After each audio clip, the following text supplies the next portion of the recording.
Yo, it's been a minute. Weather is shite, motivation is low, legs cut up, but we're still out here training, and I'm here to share, so stay tuned.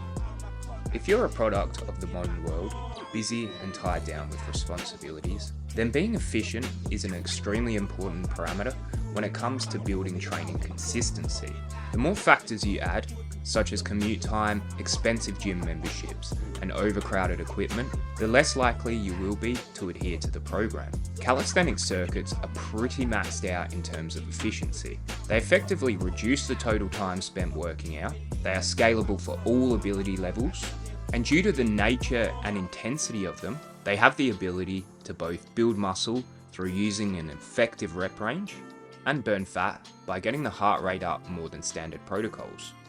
If you go back to my earliest videos, they are all calisthenics circuit-based workout routines. So it's safe to say I have a lot of experience working out in this manner and fully understand the pros and cons, which I'll run through shortly. I've recently revisited them as a way to make hypertrophy training more conducive to sport trainings, so that I get some crossover cardio and endurance benefits. For those of you who are here for the high rep, high frequency style trainings, it can definitely still be done every day, provided you keep the volume of each workout relatively low. As you increase the volume, you'll need to reduce training frequency. So as always, experiment a little bit to find out what works best for you. Personally, I find alternating between running one day and then resistance training the next day with one rest day per week to work the best. This isn't a haphazard structure. It was inspired by Andrew Huberman, who also alternates between one cardio day followed by a resistance training day and one rest day per week. The idea behind this is that you allow the body to sufficiently rest between sessions, as you are never training the same energy system on consecutive days. This means you can continue the program almost indefinitely without having to have deload and rest weeks, which is great for those of you and me who rely on momentum to stay consistent. You want to target each muscle group effectively so that the body stays in balance. To do this, select one leg exercise, one chest exercise, one back exercise, and one shoulder exercise. You could also throw in some accessory movements to work the posterior chain, or if you train contact sports, then some additional neck work to reduce the risk of concussions would also be appropriate. I'll suggest starting with doing 2 rounds of the circuit and building up from there.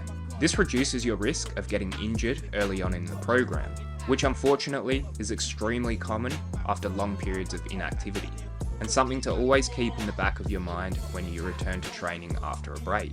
A practice I have followed religiously after any prolonged break from training is that I'll do a full reset, where I drop my reps back down to a beginner level and work my way back up as my body adjusts to the new stimulus. This has been an incredible injury prevention protocol, and although it takes a bit of self-control to implement, in the long run, it'll allow you to avoid injury and stay consistent. This approach will always outpace the person who comes in once a month and leaves the gym with a new injury. As the workout is circuit-based, as soon as you finish one set, it's on to the next exercise.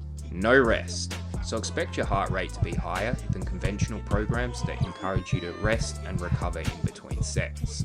The benefit of doing circuits is that it saves time and gets the heart rate up. So you're effectively training hypertrophy and your cardiovascular system at the same time, building some insane endurance that translates nicely over to sport and everyday activities. One of the risks I find in training in this manner is that fatigue can often kill the discipline it takes to maintain strict form.